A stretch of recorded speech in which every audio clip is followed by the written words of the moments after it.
Hello दोस्तों, नमस्ते, प्रणाम। मैं घूंघट वाली 960 अपने यूट्यूब चैनल में आप सभी का स्वागत करती हूं। तो दोस्तों, आज मैं लेकर आई हूं बहुत ही प्यारा सा गोदना का गीत। गीत कैसे लगे दोस्तों, कमेंट में ज़रूर बताइएगा। प्लीज़ मेरे चैनल को सब्सक्राइब करना, वीडियो को लाइक करना।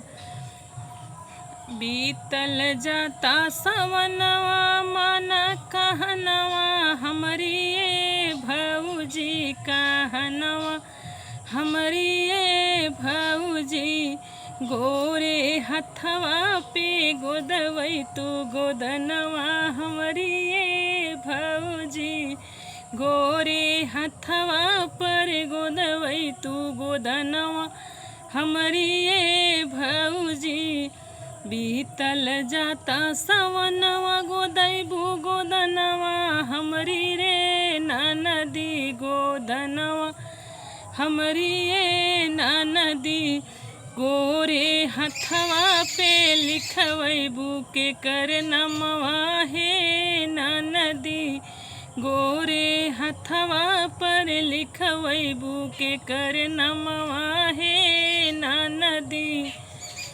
पियावा दीवाना के नमवा लिखवै तू ये भौजी नमवा लिखवै तू ये भौजी गोरे हथवा पे प्यार के मोहर मरवै तू ये भौजी गोरे हथवा पे प्यार के मोहर मरवै तू ये भौजी बीतल जाता सवनवा गोदमाना कहनवा हमारी ये भौजी कहनवा हमारी ये भौजी गोरे हथवा पर गोदवै तू गोदनवा हमारी ये भौजी गोरे हथवा पर गोदवै तू गोदनवा हमारी ये भौजी।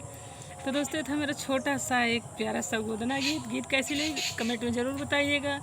फिर मिलेंगे दोस्तों अगली कोई नेक्स्ट वीडियो में अच्छे गीत के साथ। तब तक के लिए नमस्ते, प्रणाम, राधे राधे।